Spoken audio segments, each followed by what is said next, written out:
my son with our very first honey harvest. I do this presentation in English, and my coworker usually translates it for me, and her name is Lucia Schultz. She'll be in the Spanish room.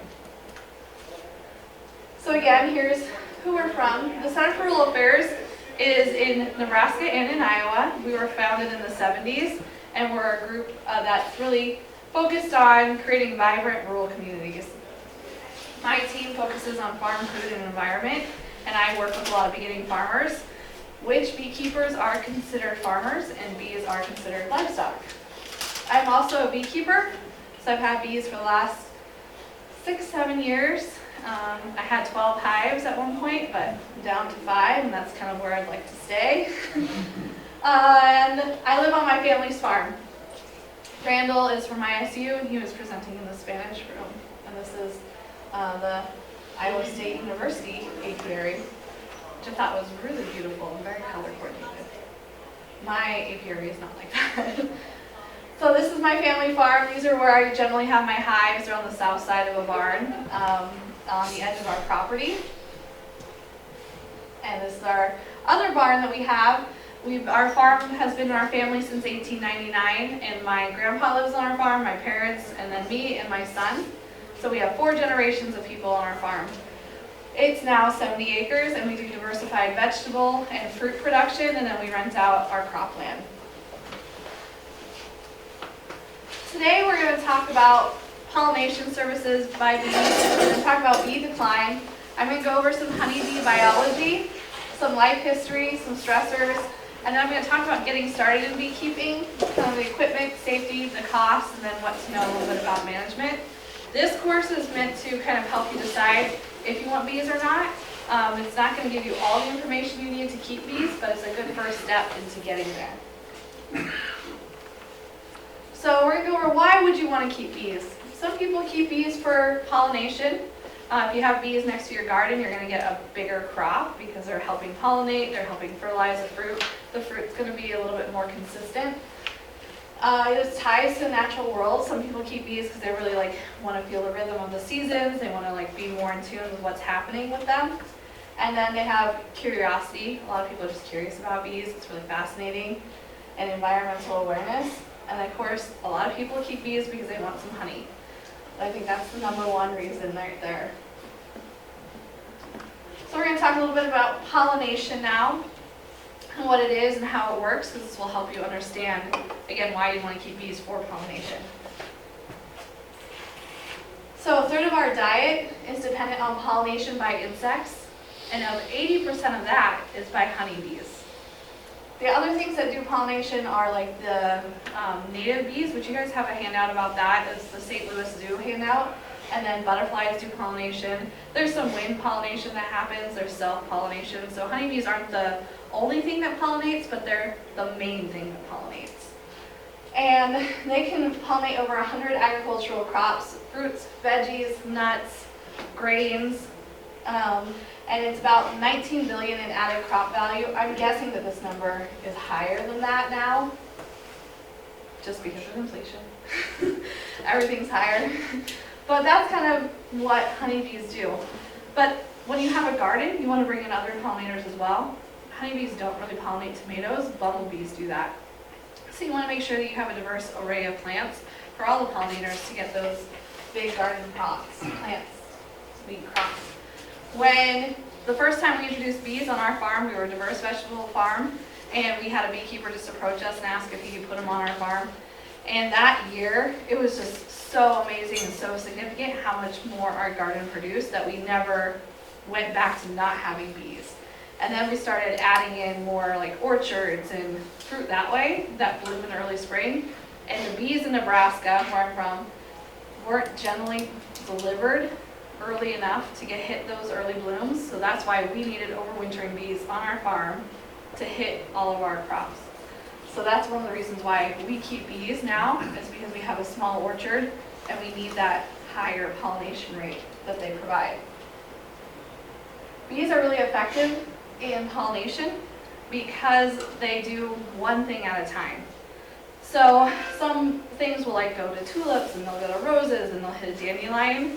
Bees will do all the dandelions, then all the tulips, and then all the roses. So that's why they're so effective, is because they focus on one thing at a time. So that's why you want them around. This is kind of how pollination works. So you can see like the bee goes to this one and grabs this pollen, and then they're actually taking it to make their bee bread and everything. And then they'll go hit up the same plant again. They're going from one flower to the other of the same variety, and they drop some pollen while they're doing that. So that's why they're so effective. Bees are going to be foraging for nectar, which they get from some flowers, pollen, and then they forage for water as well. So those are the things that they're looking for. You can see here, this is an example of an insect pollinating in that strawberry, and this is wind or self-pollination. So it's quite a dramatic difference, and then not only just size, quality, but they've done studies where when it's insect pollinated, it actually tastes better as well. So that's something to keep in mind, like you want them around you to get that best produce that you can. We have healthy bees, we have healthy life bees, we have healthy produce. This is a map of commercial routes. So these are these huge trucks that you see commercial beekeepers have. And there's a picture of one right here. So if you ever see like boxes covered in nets, that's a commercial beekeeper moving their hives around. I see them a lot in the summer because I live like right here, but I do work up in northern Nebraska, and this is where they over summer. You can see summer feeding grounds. So when they're coming down, we'll see them leaving. You can kind of see here what route they take. So we all know they go into almonds pretty early, and then from there they go up to hit this stuff. They go over here, they're on the East Coast, they're kind of all over. It's a whole different way of managing bees, and it's completely different than any backyard thing. They're managing for pollination and not production. And that production might be secondary, but in a lot of cases they don't harvest honey. What they do is make packages in the spring and do splits and that kind of stuff. So if you buy packages, you're probably buying packages from a commercial beekeeper who's been to the almond fields and is coming back. Yeah. I'm just trying to, I mean, it's great that they do that, but it's just also to keep in mind that all the bees in the country are kind of mingling at that point. So when you get packages, have an idea that could happen, and make sure that you're like watching for those Varroa Mites and checking the health of those bees. But yeah, that's kind of, if you're interested in commercial beekeeping or you just want to learn more about it because it's interesting, there's a good book called, I think it's called Follow the Bloom, and it goes into kind of commercial like a commercial beekeeper's experience. And what about livestock? We get a lot of questions about this, but bees are definitely essential for livestock because they, pollinate all these things that these cows, horses, pigs like as well. So it's good to have them around. If you have them in a field with livestock, make sure you put a fence around it. Cows like to rub up against beehives and knock them over, so you want to kind of protect them that way. But they're definitely a good pairing as far as like stacking your enterprises. So I'm going to go into a little bit about cover crops for bees. So if you do have bees and you have an area where you can plant other things, or you have a vegetable garden, cover crops are a great way to like amend your soil, but it can also help you feed your bees. So clovers are really good for bees. Vetch can be a little aggressive, but it's amazing for bees as well. They really like it. Of course, buckwheat is great. If you can even just plant a little strip. It flowers in about 28 days, and it kind of continuously flowers. We now do that on all of our like ground we're not using because it's just, they like it so much and it's so prolific. Any peas or sunflowers they like, radishes, and letting your garden crops go to seed. So if you especially like mustards, if you just let it go to seed, they'll pollinate that. You can collect your seed then, but that can help out your bees as well. Especially in the fall, letting those fall crops go to seed. These are some wild pollinator-friendly plants. So we have some bee balm, some anise hyssop, which is also really good for making syrup, sunflowers, and you can kind of see that list there. Looking for those and when they bloom is really important when you're doing your hive selection. before you place a hive, you kind of want to look at the area for at least a year and take note, like, is there stuff blooming in the spring? Is there stuff blooming in the summer? We have stuff blooming in the late fall, because that would be a great place for it. There's a lot of stuff available in the summer, but it's really the spring, the really early time, and the fall, when it's really late, that you want to really focus on. Okay, I'm going to talk a little bit more about the honeybee biology and their life history. When you understand kind of the biology of bees and their life history, it's easier to kind of understand how the hive works, and you can help mitigate some problems that you might have. It helps you manage them a little bit better. In a hive, there's 3 types of bees. We have our worker bee. It's a female bee. It's non-reproductive. We have a queen bee. She is the one that lays all the eggs. You only have one of them in your hive. You only want one of them in your hive. And you have the drones, and those are the male bees, and they are also reproductive bees. You can have about 15%, I think, is like what they say, in the summer at the height, but they really only serve one purpose, which is to fertilize queens. So that's kind of the makeup of who is in the hive and what they do. The lifespans, you used to be able to say that queens live 5 to 6 years.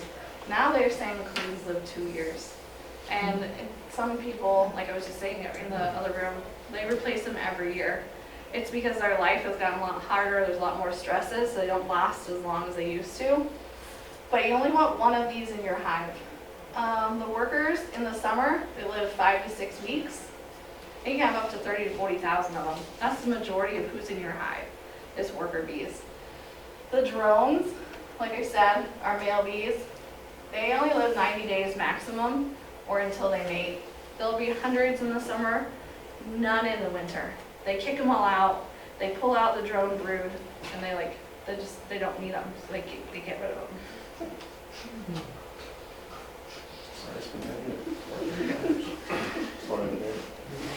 This kind of compares the honeybee life cycle. So we start with eggs to the caterpillar and the butterflies. So we start with eggs. Here we are, we have the queen laying 1 egg. 1 egg per cell. If she's a new queen, she might lay 2 or 3 just as she's like getting her groove. But if you see a cell that has a whole bunch of eggs and they're all on the side, that means you have a laying worker, which is another problem. So it's good to know that they might see 2 eggs per cell if you have a new queen, but the norm is 1 egg per cell. And then the egg kind of, they all feed on. These look like tiny grains of rice at the bottom of your cells. So the easiest way to see them is to hold it up with your back to the sun and kind of look through there. And if you see little grains of rice, that means that she's been laying. And sometimes that's as far as I'll go when I do my inspections if I have a laying queen, because I don't want to damage the queen. Some beekeepers are really good at telling how old those eggs are, because when they're first laid, they're upright, and then I think it's like every 12 hours, they kind of like fall down a little bit more.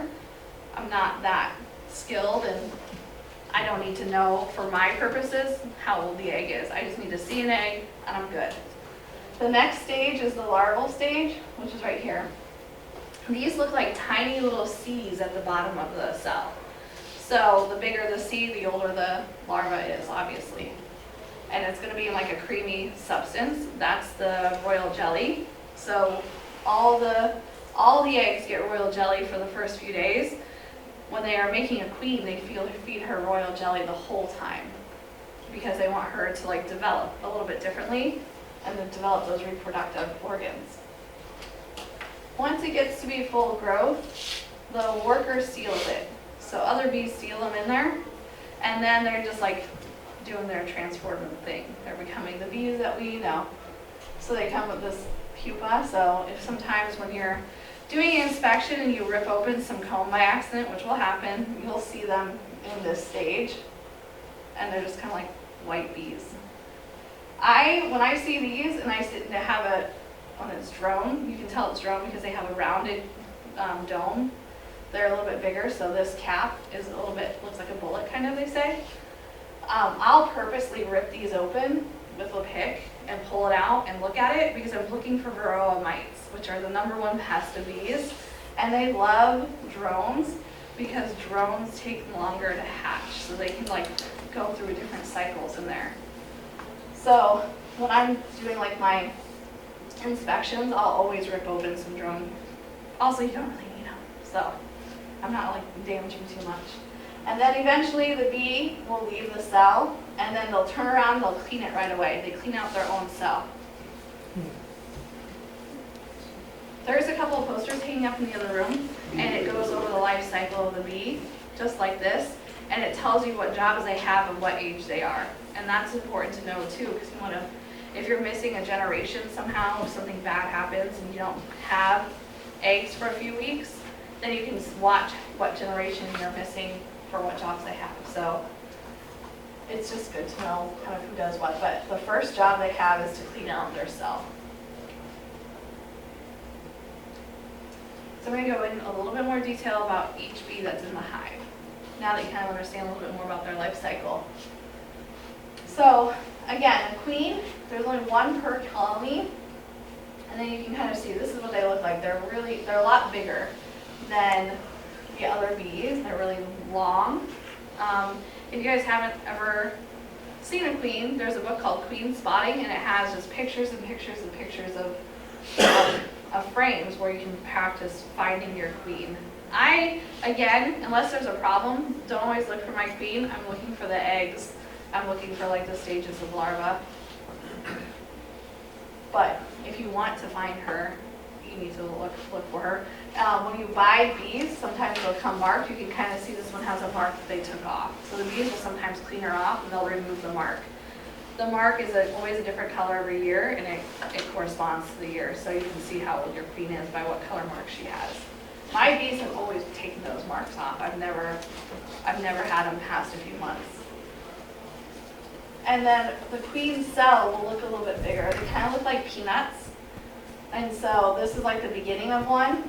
If I see this in my hive, I'll look in there to see if there's anything in there. If there's nothing in there, I'm not going to worry about it. Sometimes you just build them just in case. But if there's something in there, it means there's something wrong. So if it's in the top half of your frame, it means that they're going to replace her. It's called a supersedure cell. It means they decided something's wrong with her. They don't like her. Maybe she stopped laying. So they're like, we need a new queen. So they're making it. I will usually leave those because they must know something I don't. If it's on the bottom half of your frame, those are swarm cells. That means they're getting ready to leave. They've run out of space. That's how they naturally reproduce hives. They split. And so if you see those, you might want to do something. Your first instinct might be to be like, oh, I don't want them to swarm. I'm just going to scrape them off. That won't stop the problem. They've already got it in their head that they need to leave. So the best thing to do is to do a split. But just so you kind of know what you're looking for. Top of the frame, there's a problem with your queen. She's not healthy any longer. Bottom of the frame, they're getting ready to leave you. This is called a queen castle. So this is like a person who's rearing multiple queens for themselves. I'm not going to go into anything about that because I don't know about it. I just buy my queens from somebody. That's like next level beekeeping. So the queen has the longest lifespan of all the bees. Again, 2 to 4 years if you're lucky. And then when she emerges, she's not ready to go. She needs to go on a mating flight, they call it. So she goes to where all the drones hang out. And this is what is interesting and kind of like mystifying. The drones know where to hang out. Like they all hang out together, and it's like in a 3 to 5, well, 1 mile radius, I would say, 1 to 3 mile radius. So in 1 to 3 mile radius, all the drones from all the hives gather in one area. It's like a drone hangout spot. And they're just waiting for queens to come by. How they know, I don't know. Nobody seems to really have a good explanation for this because drones don't live past 90 days. So people don't know if it's marked with a pheromone or what. But the queen goes, she finds this like drone hangout spot, and she's gonna mate with like 10 to 20 drones. And this is the only time that she leaves the hive, is to do this. And she kind of needs to store up all of their sperm so that she has enough for her lifespan. She's going to lay about 1,500 eggs per day. Like, that's all she does. So she just goes and she lays eggs. And she does it in kind of like a spiral pattern. So it's not like one over here and then one over here and then one over here. It's very methodical how she does it. And then she's going to lay about 200,000 eggs in her lifespan. So again, after this mating, she doesn't usually leave the hive unless they're swarming and whatnot, and then that's a whole other issue. But you want her to stay there and you want her to stay laying because that's how you're going to get your population. She can kind of like, they give her signals and she knows if she needs to lay fertilized or unfertilized eggs. The fertilized eggs are the workers, the unfertilized eggs are drones, which is important to kind of keep in mind. So again, here's the drones, and you can see what I'm talking about right here, how they're like a little bit bullet like domed. Those are drone cells, and they can be in with the worker cells. And again, here's like some drones emerging. You can tell they're drones because their rear ends are really rounded, and they have huge eyes, and they're just bigger and fatter than your average workers. The other thing that's kind of neat about drones is that they don't have stingers. So drones can't sting you. The other thing about drones to keep in mind is they can walk into whatever hive they want to, and they do. So when we're talking about pests being spread, I think a lot of them are spread by drones because they can go, like they just show up in your hive, and they might be your neighbors. So I don't know, they are what they are. They're kind of cute. I like their big eyes. But their only purpose is to mate with queens. They don't go get pollen, they don't get water, they don't get nectar. They'll just like go and eat. They eat, they go to this hangout spot, and they hope to mate. Like that's their only job. Once they've mated, they die. So the mating process it kills them, actually rips them apart. But what can you do? You'll have 500 to 1,000 per colony. I like to think about it more of a percentage, like, it's a percentage of your colony. It's not just like, they're like, oh, we have 500, we're good. They have a percentage they want to maintain. And the larvae and adults are evicted by fall. I think it's after a couple of freezes is when I kind of notice it, and they will literally wrestle them out and throw them out. And then they'll guard the entrance and not let them back. Because they're protecting their stores, they're getting ready for winter, and they're just a drain on resources. So they're just, they don't need them. And again, no stingers. So when I take bees to like show kids, they're drones.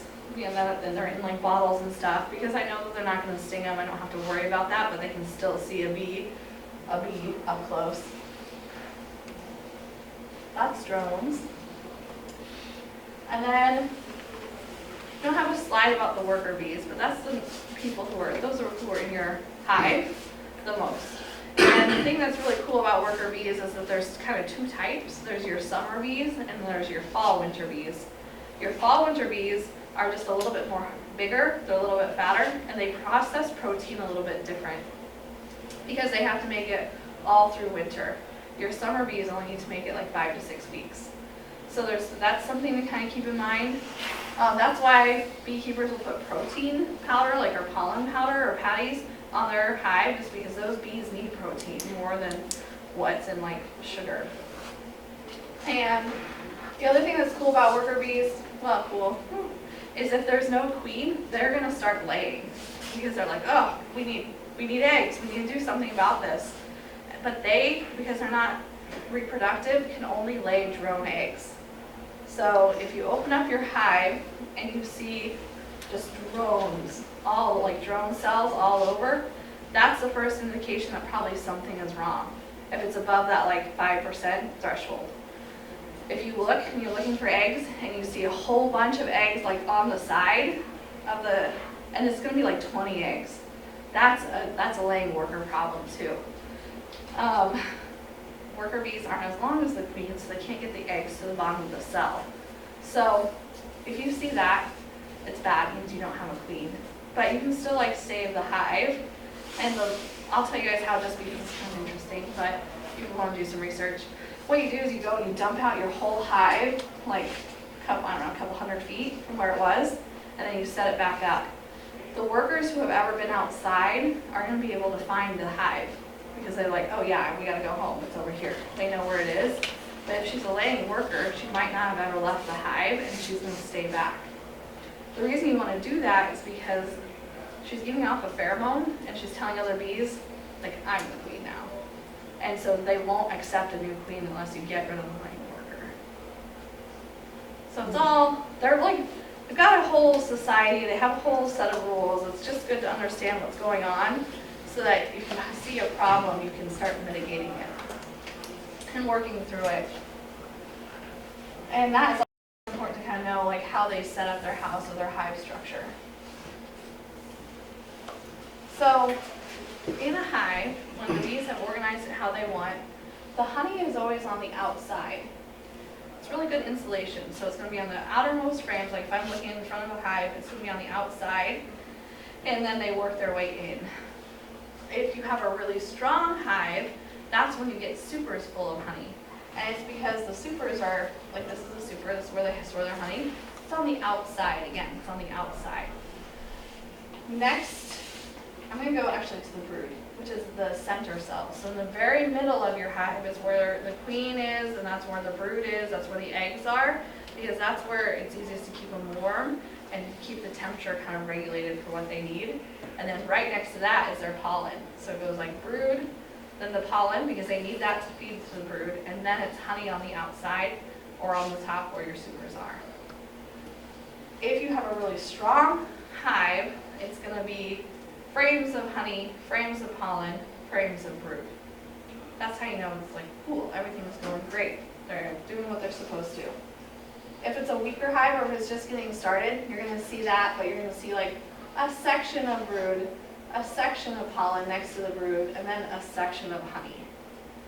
This doesn't mean that there's a problem, it just means it's not as strong to have that built up.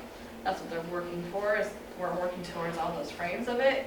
But when they're first getting started, they go section by section by section. And if you were going to look at it like in a cross section, it would look like this.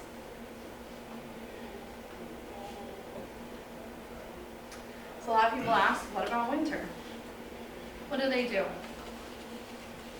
Well, they don't hibernate. What they do is kind of go into a different kind of state where they cluster and they shiver together all winter long. The shivering creates friction and they keep that hive warm. They have to keep it about 55 degrees in there all winter long. That's what they need to keep the queen alive. That's what they need to survive. If they have brood or eggs present, then they have to ramp it up to 93 to 95 degrees to keep those from alive and then keep them going.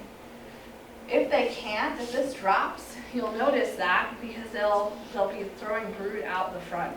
And that's brood chill. That means it got too cold and those ones died. Sometimes they'll eat them if they need that protein.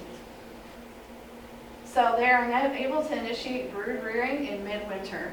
So this is why when your bees are coming out of winter hibernation, you really have to check them end of February and March because they might start brood rearing and they need resources to do that. So you might have to start supplementing feeding at that time. This is just the thermo image of like the winter cluster. So this one is there. So they are able to do this because they're preparing for that. And because they're such overachievers, that's when you get the supers full of honey too. To overwinter in Iowa and in Nebraska, you need 2 deeps. That's why I tell people. So you need 2 big boxes at least. And when you should be able to lift it. So that's how I kind of check mine the lazy way. Like if I'm just like in September or October interested in what's happening, I'll just try to lift it. Because I've already harvested my honey. And if I can't lift it, I'm like, that'll probably do it. But they have to have those 2 deeps here because of our winters and how long they last and then the food that they need. I'm going to talk a little bit about the stressors that are kind of impacting bees. We have some different pictures here. This is just like some, I bet you these are wax moths. for something else gross. These are some Varroa Mites. This is probably a disease that they get. And they can get mites in their throats too, which I think that's what that is. I haven't seen these Varroa Mites, but to kind of know as you're going forward, the average national winter loss from 2017 to this period for the backyard beekeeper was about 40%. I tell people it's 50% now. Like, if you only lose half of your hives, you're doing good. Like, that's where the bar is at this point. Sideliners are the people who have 100 to 500 hives. That's what you have to be tabbed to be a sideliner. They're losing about 34%. And then commercial beekeepers, you have to have over 500 hives to become considered a commercial beekeeper, and they're losing about 28%. And here's just like the average in Nebraska. We're a little bit higher in all of these categories. UNL says that the difference here between like backyards and sideliners and commercials is the amount of frequency, the frequency in which they replace their queens. A lot of backyard beekeepers don't replace their queens on a regular basis. They only do it if there's like a problem, if they're missing a queen. These people need these bees for a business, and they're replacing queens in a business-like manner. So like when I talked to a commercial beekeeper just this year, he's like, nope, every year replace your queens. They're not good after that. Randall there said he heard it's every 2 years. But like all things in beekeeping, if you ask a beekeeper, you're gonna get like 5 different answers about what to do. So it's kind of what you feel like, but I'm just trying to explain like what's going on with some of these answers here. So yeah, the management practices vary greatly by the operation size. You know, you're gonna manage bees a lot differently when you have over 1,000 versus if you have 4 or 5. And then services and products, so what are they providing? Are they contractors? They're managing in a different way because they need bees to pollinate, so they wouldn't have a ton of workers. They don't necessarily need them to create honey, but they want them to pollinate. Honey production, you're trying to get them ramped up so that they're producing as much honey so you can take it away as fast as you can. And then again, a bee supplier is going to manage different than this person here. And value-added products. Some people just want the pollen. They want to sell pollen, and they need wax. They want to sell wax. They need different bees for that. The youngest bees are the ones that produce wax. So they want to make sure they always have a young population in their hives. It's just something to keep in mind. Colony collapse disorder. So this is what they kind of attribute everything to. There's actually 61 different things that could contribute to colony collapse disorder. It's kind of the new catch-all phrase for bees dying. And it's when your population just starts diminishing and you don't know why. It could be poor nutrition. So if you don't have a diverse floral offering, that's what they're kind of talking about there. So if you're in a situation where the only thing around you is soybeans and corn, that's not always diverse enough for them, and it's not the food that they prefer. They will get pollen from soybeans and corn if they have to, but it's not very nutritional valuable for them. Migratory stress, so if your bees are bees that have traveled all around and then now you're getting them in a package, they're just kind of stressed out. Varroa mites, this is probably the number one thing is Varroa mites. They're like, I guess a newer pest, I don't know. But they're around. What they do is that they get in between your bees, like parts, I don't know, like the little segments of the bee, and they suck out the fat. And so they just kind of do that until the bee dies, and then they go into the brood cells, lay their eggs, and then the whole cycle starts again. Eczema, this isn't as prevalent anymore, but pesticides are definitely a concern. What kind of sprays are they getting into? And then the tracheal mites, like I talked about, those are the ones that are in their throats. Wax moths, hive beetles. Hive beetles, I wasn't seeing these until like 2 years ago, and they're coming up from the south. And as our winters get more mild, we're getting more of these southern pests because they're not dying off in the winter. It's just not getting cold enough. So these are all things that can kind of impact them. And it's not one thing, it's usually like 3 or 4 things at a time, like you can see here. So it's not like I mean, you can definitely tell if you've had a pesticide kill off or a spray off, but likely it's like they don't have a lot of diverse flora resources. Maybe you're a new beekeeper, that's what this means, and you're not entirely sure what you're doing and possibly be harming them in like some of the things that you do. And then there could be really wet. It's really wet. There's going to be more like funguses, bacteria, and then if they're already weak and they can't like patrol the whole hive, that's when these things move in. The Varroa mite and especially these hive beetles and wax moths. That's when, and then all of a sudden, like if you're looking and you have wax moths and you have a slow population and maybe your queen's not, I mean, it's just like one thing after another, and eventually they just can't handle it anymore, and that's when your colony will collapse. And you'll have a dead out. And then also, if you have like several hives by each other and there's a weak hive, the stronger hives will start robbing it out, and then that's pretty much, once you have robbing, like that hive's probably gone.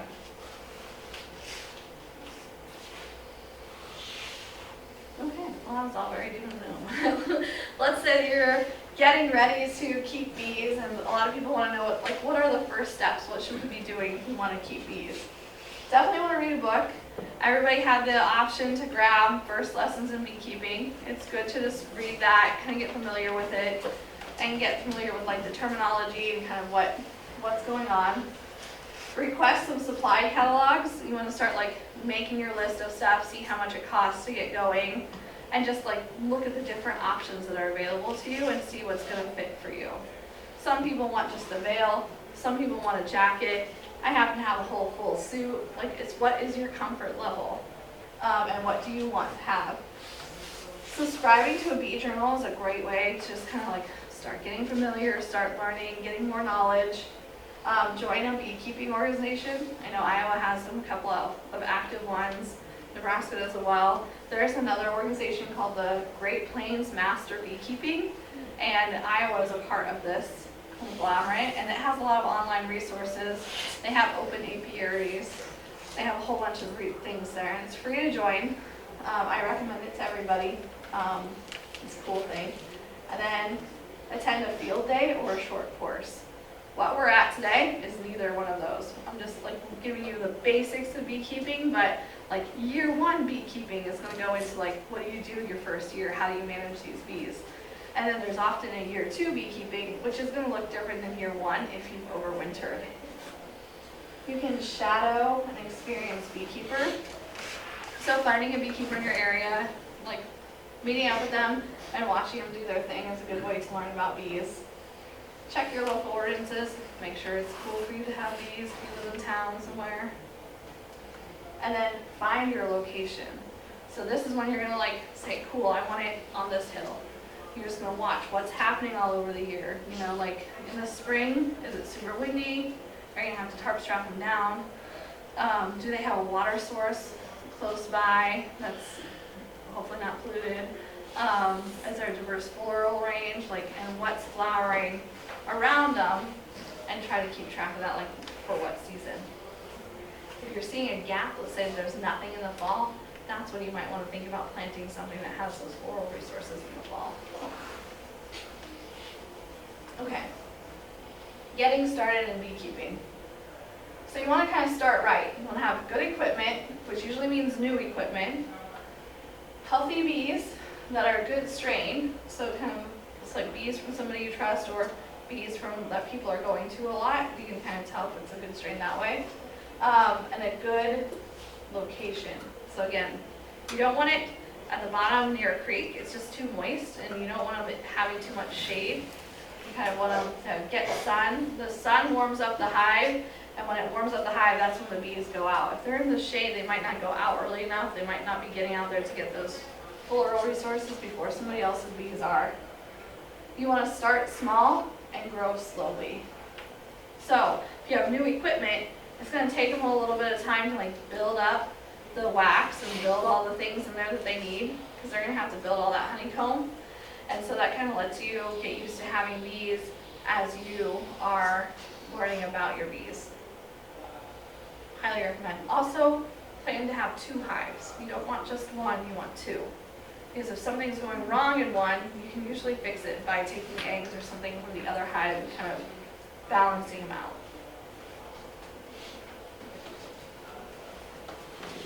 The hive structure, so this is kind of what you can expect with your hive. The only thing that's different is it didn't put 2 deeps on here, but you need 2 deeps. So this 2 of these things right here. They call them a deep super. So this is a Langstroth hive. This is the most common one. And it has removable frames, which is important. If you cannot take out the frames of your hive, then in some places it's illegal, which nobody's going to arrest you, but that's kind of what we have here. You can have 8 to 10 frames per box. So this super, you can have 8 to 10 frames. I happen to run 9 frames in mine. That's just a personal preference. Some people run 8 frames in theirs. Some people have supers, deep supers, that just have 8 frames. So, and some people run 5 frames. So it's just what is your preference. That's why it's helpful to look at those supply catalogs. I wish I could say that I always have 9 frames in here, but I don't. Sometimes something happens and I'll take an extra one out and then never put it back. So I'm not a perfect beekeeper by any means, but that's what is going on here. You also have a stand. So if you're going to keep them on the ground, then you need to have something that's between the hive and the ground, because this is probably going to rot and you're going to replace it. I keep my bees on a pallet stand that's about waist high. And my dad built them for me. They're just like pallets with like legs, and that's where we keep our bees. We keep them off the ground because then the ants aren't as likely to crawl in. We don't have as many pest issues. And then we have skunks, I guess. I didn't realize that until I started keeping bees. But skunks will go and they'll like aggravate the bees, so they come out and then they'll eat them and they'll spit them out because they just like the honey. So they chew them up and spit them out. But I can put tack strips right here, and then the skunks don't bother them. So it's just, again, it's your personal preference and where you have yours. You guys saw pictures of my bees. They're all on the south side of our barn, so they're protected from that north wind. That's something that you want when you're looking for a site. You want protection from the north wind. And then there's a bottom board. These are standard. And that's kind of, they do have them where they have screens if you want or not. I don't use screens on my bottom boards. It's a personal preference. And then there's entrance reducers. So this is like, helps your bees when it's cold. You have like the littlest entrance open and they can go in and out. And then it's also for a weaker hive, it's better because it's less for them to guard. There's bees that guard the entrance of this. In the summer, like we're getting ready to hit summer pretty soon here, as I would call it, I'm going to take this whole thing out because I want as many bees going in and out at the same time. So I'm going to give them a wider entrance. And then there's a queen excluder. This is another, I would say, optional thing. I don't like them. I think my bees don't go up to the supers where the honey is as much. I think it impedes them because what it is like it fits over the top of your deep and it has wires going across it. And it's supposed to go between the deep and the honey supers. And the queen's not supposed to be able to get through there to lay in your honey supers. So that's what it prevents. I think, and in my experience, they don't produce as much if this is on there. So I don't use them. But if you want to use it, if you're worried about that, you can. Have I had brood laid in my supers before? Yes. Did I think it was that huge of a deal? No. So it's just, again, personal preference. Do you want to deal with that or not? Once you have one super full of honey, she's not going to go past that to lay up here. So that's something to keep in mind. So if you want it just while they're filling up that first super, you can then take it out. Because the queen knows, she's like, again, we saw how they keep the honey on the outside. So when she hits honey, she's like, okay, this is the outside, and she'll go back to where she needs to lay her eggs. Okay, and then there's the honey supers. So there's 2 sizes of this that's important to keep in mind. There's like there's supers, like honey supers, and then there's mediums. So you need to know, like, which one do you prefer? Do you want the shorter ones because they're lighter and easier to move around, or do you want the mediums because they produce a little bit more?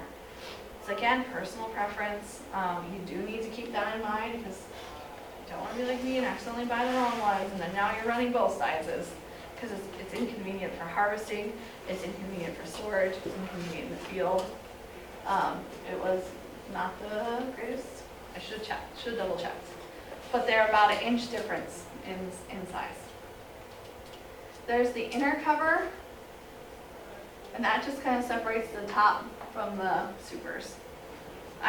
Again, there might be other people in here too who I have a feeder board that I actually use as my inner cover. And this is something else, like my dad made it for me, and it's just a board that I can put sugar on if I need to feed them, but I also use it for inner cover. You can have flat tops like this, you can have peak tops, you can kind of do whatever you want with your top. I have both. I like the peak tops better because I think they look cuter, and then also they trap moisture. Moisture is like a big problem in the winter, but also can be a problem in the summer too. So again, it's a lot of personal preference, but this, when you get started, these are the pieces you're looking at. Just remember, you're going to have 2 deeps per hive. Your first year, you're probably not going to get any honey, but you can have them start drawing out your honey supers if you want. So there's other types of hives. We just went over the Langstroth. That's the up and down hive, the most popular hive that there is. But these other types are also out there, and it's good to know about them. They're typically used in hobby small operations. There are some top bar commercial beekeepers. They're anomalies, but they're interesting nonetheless. A top bar is a horizontal expansion. You don't get as much honey production, and the other thing to keep in mind is that there's not frames that you can harvest from. You're going to be doing cut comb from them most likely, because the bees build the frames basically. It's supposed to be less physical labor. I can tell you that the Center for World Affairs is doing a study on different alternative hives. This is one of them, and it was probably the least popular. It was the most popular at the beginning of the study. Everybody wanted one, but now that the beekeepers have them, they don't like them. And it's because this breaks off so easily. So every time they do an inspection, they've got whole frames breaking. They're hard to kind of get back on there. It took them a long time to make the frames straight. So it was just it was rough. But if you're a beekeeper who really just wants a lot of wax, this is a good way to get a lot of wax. But you can also run frameless frames in your Langstroth, if that makes sense. You just wouldn't put the foundation in. And we have a demo hive, and we can kind of talk about that a little bit more. So this is the top bars. There's long Langstroths. They look just like this, but they use Langstroth frames in them. They're just not overwintering for us very well. And then we also have some beekeepers who are keeping in mediums, so they only have supers. They don't have any deeps. And then we have beekeepers who are keeping bees in nukes, which are 5 frames instead of 10. So, I mean, there's so many options of how you want to keep bees. You just need to figure out what works for you. But in that study, the only bees who are successfully overwintering are in the Langstroth hive. And then this is the Juarez Hive. I mention it because you might hear about it, you might see it. These are technically illegal because there's no frames that you really, this one maybe you could remove these frames, but you can't take these frames out to do an inspection, so you're just harboring pests and disease. So that's another thing to keep in mind. And they're also smaller, but yeah, like you can see, there's no frames. They kind of just put bees in a box and let them do their thing. So the beekeeping has this risk. You're going to get stung. That's just inevitable. But it's important to know the difference between these stings and what they mean. There's normal reactions, there's large, local, and then there's the scary one, which is anaphylactics. But they're going to happen, and it's just kind of part of the thing. So normal reaction, you have pain, it's going to get red, it'll probably be hot. you're gonna have swelling. You wanna try to, in any of these things, you wanna try to get that stinger out as quick as possible. You don't wanna grab it and do this, and like pinch it off, because you're just squeezing the venom into your body. If you can scrape it off like this, and not against the grain, but with how it's stung, you're less likely to get as much venom. You can cold compress, and then you can put in like your gels, your cortisone gels on it or something, and then people should feel sorry for you. So you definitely need to tell somebody about it so they can be like, oh, that sucks. My dad swears by putting mud on his stings. And so now in part of my beekeeping kit, I have to have water so that wherever we're at, he can make mud. I don't know if it does anything, but he swears by it. It's again, it's another one of those ask anybody, you know. A large local reaction. So I have these reactions. I probably when I was younger had normal reactions, but I moved on. Now I'm doing large local. So it'll hurt. It does still hurt. You're still getting red, but you're getting a lot of swelling now and extending from the sting. So that's important to keep in mind. Where the sting happens, it's swelling. And then remove stinger. Again, the kind of, and this is the gels you can put on. Antihistamines. So my doctor now recommends if I know I'm going to go work my bees, I just take a Claritin before I go. If I still am having a reaction, then I take some Benadryl. The best Benadryl to take is liquid or children's Benadryl because it works the fastest. So that's kind of what I do. I used to have like little children's Benadryl shooters, I call them. They were just like little tiny things I just squeeze in my mouth and move on. You can take these other things here. Elevating helps with the pain, so if you get stung in your hand, just elevate, and then people should really feel sorry for you because it's a bummer, especially when you're like all swollen. I actually, on top of all of this, will get itchy all over, and so that's kind of alarming. The last time, the time that made me go to the doctor, which I didn't go to the ER, I just like went to my doctor later, was when I got itchy and I got really flushed. So like my face and my chest just turned bright red. And I was like, this isn't normal. But what happened is I got stung in my armpit, and it basically, they said like main line to my central system. So if something has happened to you that hasn't really happened before, you should probably tell somebody about it. And then after that, he was like, I don't think you're gonna have anaphylactic shock ever, but here's a prescription for an EpiPen. Just have it, I guess, in case you feel like something's gonna happen. But I have an EpiPen now because some of the places that I'm teaching don't have a hospital within 30 miles. So that's something to keep in mind as well. Can you get to the hospital in 30 minutes? If so, we'll probably be fine. That's anaphylactic shock. This is the one that you need to be worried about. So it varies with person to person, but there are some things that are going to happen to everyone. Hives, so if you start breaking out in hives, number one sign you probably need to get out and get somewhere real quick. I know a beekeeper who he just said that he like lifted up his shirt and he started getting hives. He never had a reaction before, so he went and got shots. Flushing redness, this is why I called my doctors because I was turning red, and like they said, it just happened to be the way that I got stung. But if that's happening, any swelling, that's not where the sting happened. So if I get stung on my arm and this arm starts swelling up, that's when you need to be worried about it. That's when you go and get your that's when you take your EpiPen or you go to the doctor. Low blood pressure. So you just if you just start feeling really weird, and like apparently it's like a sense of doom, then you probably need to go somewhere. And if you're having fluid in the lungs, so you can't breathe, obviously, you need to get there. All of this stuff is going to happen within 30 minutes.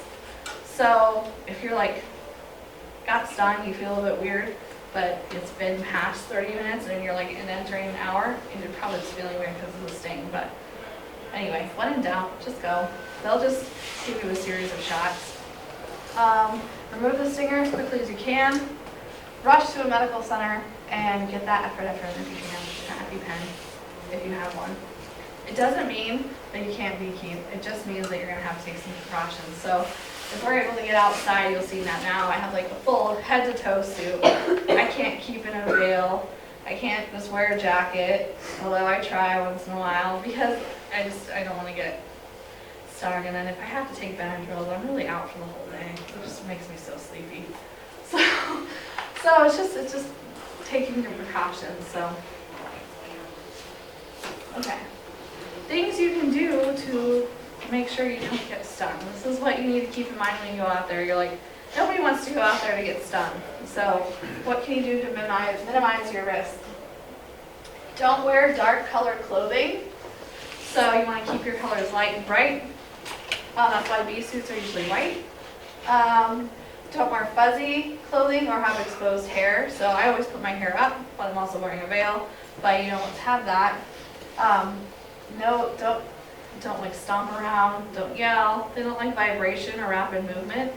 This is important because where our hives are, they're up off the ground. My dad mows, so he now mows and he'll do a pass, and then he'll like go somewhere else and do some mowing, then he'll come back and do a second pass. So he's not mowing back and forth right in front of our hives because they'll start getting aggravated and they'll start coming after him. Don't keep your hives open too long. So this is kind of like up to you what that means, but sometimes I'm going to be, like I said, there's a problem in one hive, I'm moving frames from another hive to that. I'm just trying to do that as quickly but as like fluidly as possible. I'm not rapidly jerking around, I'm not banging on my hives. I will tell you that the way my dad and I treat hives is very different. He's a little bit more aggressive, and so he is like banging stuff in there and like, hitting things around, and I'm trying to keep things a little bit cooler because I don't want to start upsetting them. And then no strong odors, don't eat bananas, don't wear any perfume. Bananas, that's what they smell like when they're mad. This is their alarm pheromone. Like specifically Laffy Taffy bananas. If you start smelling that, you know that they're getting mad. And so it's either time to smoke them or it's time to get out. And then you'll also know, like, in your veil, they'll just like be coming at you, hitting you. They might cling on to like whatever is covering your face. Like for me, it's like my veil, and they won't let go.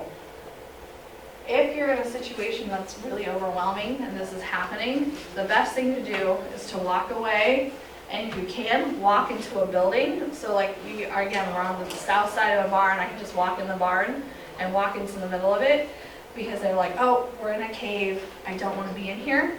Or else walk into really tall weeds or brush that's like brushing them away from you. So again, depending what's available for you, those are your kind of options. I've definitely hidden weeds before, and I've definitely hidden the barn before because whatever we were doing was really upsetting, especially when it's time to harvest. That's when it happens. Protective gear. So what can you wear to protect you? So you want to wear loose fitting and light colored clothing. And then you also want to wear a bee veil. There's several types. So there's one that like, it's just like a bag on your head. It's really loose.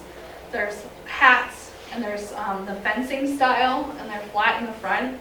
And then they kind of like go over your head like that, like a fencer, I guess, the sport. And then there's also the rounded veils. Those are my favorite. And because it keeps it away from my head. They do fit really well on my head. And then they're not pressing against your face. So that's something that can happen if you're wearing a veil, and like if the mesh is pressed against your face, you can still get stung. So I like to try to keep it away. My dad prefers the fencing style of hood, but he wears his baseball hat, so then it stops it from pressing on his face. And then, do you want a full body coverall or do you want a jacket?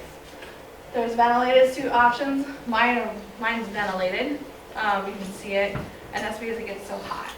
So the number one killer of beekeepers is heat exhaustion. So wearing all this extra clothes, it just gets hot, it gets sticky. So if you can do ventilated, it's great. Yeah. The ventilated options are really great if there's a wind. If there's no breeze, then it's just hot, Gloves. So I would even say, even if you're wearing gloves, don't wear rings on your fingers, because I've gotten stung through every kind of glove there is. And if you're having those large local and your fingers swell, then that ring is going to be a problem.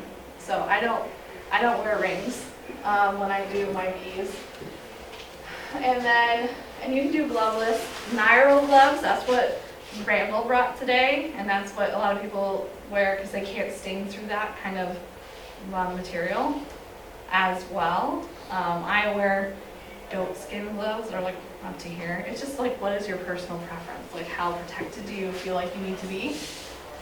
Definitely want to wear closed-toed shoes and boots. I actually just wear rain boots. That's always what I've worn, so I can slip them on and off. A lot of the places I was beekeeping were not on our farm at one point, so I would like go to a meeting, go check my hives. I'd be wearing this, I would just zip up, and I could slip on and off my boots real quick. That's what I like about them. So this is what they say, gum boots here. And then a sock over your pant leg, or tie tape around the ankles. I just tuck it into my pants. Bees crawl up, they don't crawl down, so I'm not, unless it falls into my boot, I'm not worried about them. And then again, this suit is so big that it kind of covers the opening, but if you really need to do something about it, you could pull your, so my dad does, pull his sock over that cuff, or I've also seen beekeepers who duct tape around that cuff. Again, it's just whatever you know, personal preference there. But this is what I look like in my suit, like fully covered, head to toe, making sure that everything is safe. Here you can see somebody who is doing gloveless beekeeping with just that veil over their face. That's their comfort level. That's what they're deciding they want to do. This is actually Judy Wu-Smart, who is the UNLV lab director. And then this person is in a fully ventilated suit. That's what they're comfortable with. So again, it's just like, what are you into? And then again, dress accordingly. Consider that heat exhaustion. Really pay attention to how you're feeling. Make sure you're getting water. Make sure you're taking breaks. Safety equipment. So besides what we talked about, these are the other tools that you're going to want to have. A smoker and fuel. Good fuel, burlap. Make sure it doesn't have plastic in it. Some of the burlap these days do. Pine needles, that's probably my favorite thing to use. It doesn't smell bad. They're readily available for me. Wood shavings. ISU uses pet bedding actually in theirs. I never even considered it, but it's all wood pet bedding shavings. If you know a woodworker who has pine or any kind of wood shavings, you can use that. My really good friend who's a beekeeper uses cow pies. I think they smell terrible, and I do not like her smoker fuel. But that's what she prefers, and that's what she can get lit. This is another one I would say, the first thing you should buy is a smoker, and you should practice lighting it and keeping it lit. This is really hard to keep going sometimes, and I still struggle with it. So it's kind of like what you need to practice. You need to realize how you put the fuel in there to keep it lit, how long it'll last with what you prefer to use. Wood shavings are going to go a lot quicker than some other kinds of fuels. So that was the advice I was given, and I wish I would have practiced more and more, because now we're out in the field trying to torch them and get it lit again just so we can spray. I mean, it's just a mess. So don't beekeep like that. You should know what you're doing, and you should know how to light and keep your smoker lit. Duct tape. You should just always have duct tape with you, but if there's something out in the field that's going wrong, sometimes you can fix it. If the frame breaks, sometimes you can duct tape something together until you can get with it there with a more permanent solution. If you need to move a hive for some reason, duct taping the entrances will keep them in there. I just think duct tape is great. It can help you remove that stinger if you need it. I mean, if you're really feeling brave and you don't mind missing some hairs, you can use duct tape to get the stinger out too. A hive tool. Again, there's a lot of different styles of this. This is the hive tool that I like to use the most. There's also J hooks. They're a little bit different, but having your hive tool so you can get in there. I know a beekeeper just uses a trowel. I do not recommend. It can damage your hives pretty quickly. But these hive tools are great, and having multiple of them, and brightly colored is important. We lose these all the time, so we have a whole bunch of them that we can grab. And then brightly colored, if you drop it, you're not going to hit it with your mower. You're going to be able to find it a little bit more easier. And then a bee brush, that's what this is right here. This is good for moving bees out of the way if you're putting boxes back on top, but a paintbrush works just as well. So this is the beekeeper using the smoker to calm his bees. When you smoke the bees, you're telling them if there's a fire coming, you're disrupting their pheromones to say that there's an alarm. And what they're going to do is they're going to go down into the hive and they're going to start eating honey. And so they're less likely to come after you. If you do it too much, they'll get really aggressive. And if you do it too much while you're harvesting, sometimes your honey can have a smoky flavor. That is not desirable, but it is good where, like, to smoke them when you first get in, because it keeps them all calm. And then again, they can't really say, they can't tell each other what's going on. They can't, that Laffy Taffy smell isn't able to, like, have the smoke or something. This is how much you're looking at per cost. My guess is these have gone up. I think this is like 2 years old. But hooded full suit, hooded jacket, you can see how much all these things cost. It's also on this handout that Randall was giving out, this enterprise budget series, on the back. But the first column tells you how many you need, and then the second column is how much it costs per unit. And then this is the total price. That's if you were buying 10 for 10 hives. So keep that in mind. Like, it's good prices and it's good numbers, but it's for a large amount of hives. So, and then again, it's best to start with new equipment. You're going to learn how that hive goes together, the different components, and that way when something breaks, you kind of know how to fix it right away. You're going to have to assemble stuff. I don't think I've ever seen any hives that came fully assembled in a box. I'm trying to think. Maybe. It's like kind of expensive to get it though. Usually they come flat and you have to like pound them together with some nails. They're really easy to assemble. It's good to know how they go together. And then, and again, so you can fix it. And then the colonies are also easier to kind of manipulate and use because again, they're building out the comb at the same time you're kind of learning with them. So everybody's kind of at a slower pace. And then used equipment can carry disease reservoirs. So you might be buying trouble is what they're saying. If you know the person, you've seen them beekeep and you trust their equipment, fine. If you know how to kind of sanitize that equipment, that's fine. I'm not saying that you can't do it. I'm just saying that as a new beekeeper, we recommend you start with new equipment. And then here's prices for the whole thing, just like what on the back of that.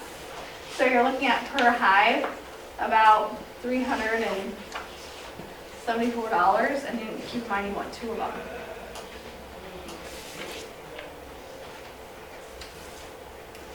And then yeah, plan ahead. It takes a couple days to put this all together. So you don't want to get your hive and your bees at the same time and you have a place to move them into. And then you also want to paint it to kind of protect the wood. So this one's painted white. That's like one of the most popular colors. You can paint it whatever color you want. The lighter colors are going to reflect heat. The darker colors are going to absorb heat.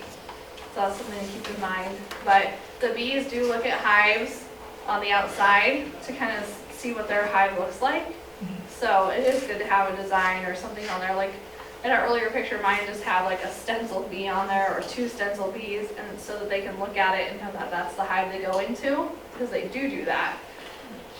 And it protects the wood, so the wood's not as likely to start rotting out there the last several years. If you want to just use like a house paint, new latex-based paint, that's going to repel water. You can also stain it. So how to get bees into your equipment? Packaged bees are about $140 to $160. I've seen them as cheap as $115. I've seen them as most expensive as $175. That's just something you're going to be checking with. In Nebraska, we go through Valhalla, who does a big bee order. These orders happen in like December, January, or February. That's when you order your bees to get in, and I'll tell you when they're arriving. They'll be like, first truck's coming in April, second truck comes in May. So you can kind of decide what you want for your situation. Swarms, those are free. You can just go get them if somebody tells you about it. See you in a tree, go get it, you know? And then put them in something, obviously. But then you don't have to buy the swarms. With this, past July, you don't want to catch a swarm. They're not going to make it through winter. They're just not going to survive. They don't have enough time to build up all the stores unless you have like somewhere to put them that already has all of that stuff. So May and June, great time to catch swarms. Nukes or divisions. Nukes and divisions are a little bit more expensive because you're getting frames full of eggs, or you should be getting frames full of honey and pollen. So you're getting like just 5 frames from somebody's hive that you can put into yours. Established colonies, if you overwinter, again, those are no cost there. Bee rustling, this is stealing somebody's bees, you will go to jail. Especially if you transport them over state lines. This is happening in the Nebraska Panhandle, and I'm sure it's happening in Iowa as well. But you'll just go out to your hive, and you'll open it, and there'll be nothing in there. Like they'll take frames, they'll take everything. So that's why some beekeepers, I think we saw it back here, have these labeled, so that if they do get stolen, you might be able to recover it, but probably not. Some people will brand their frames. Okay, starting with packaged bees. These are packages that are ready to go. So like when you're going to pick up, this is what those packages look like. I've also now started seeing more plastic packages. You can just ask your supplier how you deal with those. But they're not going to be very defensive when you first put them in, because they're getting to know each other and they're getting to know their queen. These are not bees that have been together. They're like just dump them into a box and you get what you get. Management is pretty easy because again, they're getting to know each other, they're getting to know the hive, they should be building out comb if they're new. You can watch the colony grow, so you can watch from like them building out a couple of frames to like 10 frames and then the 20 frames, so it's kind of nice because you're seeing how the progression should go. And then your skills are going to grow as your colony grows. So when you're thinking about a bee business, like what's the next step? I'm ready to do it. I understand the cost. I want to sell honey. Understand what are your business goals. Definitely look at all these costs. You need to factor in those annual losses. You're going to have them. It's just inevitable. Sometimes you might lose all your bees. Sometimes you might only lose one hive. It's just kind of, you need to plan on losing some. The time commitment, and again, your bee ordinances. And then there's some value added. So there's honey, there's beeswax soaps. There's so many different things you can do with the honey and the products from bees. It's like almost infinite. But let's say that you've now gone through all this and you're like, yeah, Kirsten, this sounds terrible and expensive. I don't want to do it. How can I just help? You can plant native wildflowers on your property or your garden. You can provide bee habitat, so bare soils, leaving stems up over winter, putting the wood blocks out like this. You can reduce or eliminate your use of pesticides.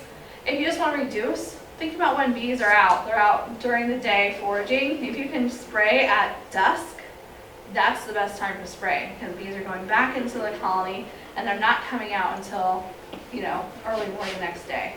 So if you must spray, that's when you should spray. You can tell farmers around you about that, like, hey, I'm just showing you how to spray, but if you do it at dusk, it'd be great. Just like let people know. And then advocate to other people how awesome all bees are. And it's not just the honeybees, native bees are also pretty cool too. And then we have a survey, and we're going to have a break, and we're going to go out to the hives if you want to. And then here's more information. So the Great Plains Master Beekeeping site is gpmb.uml.edu. The Center for Rural Affairs site is up there. I'll leave this slide up. And then this is Randall's site.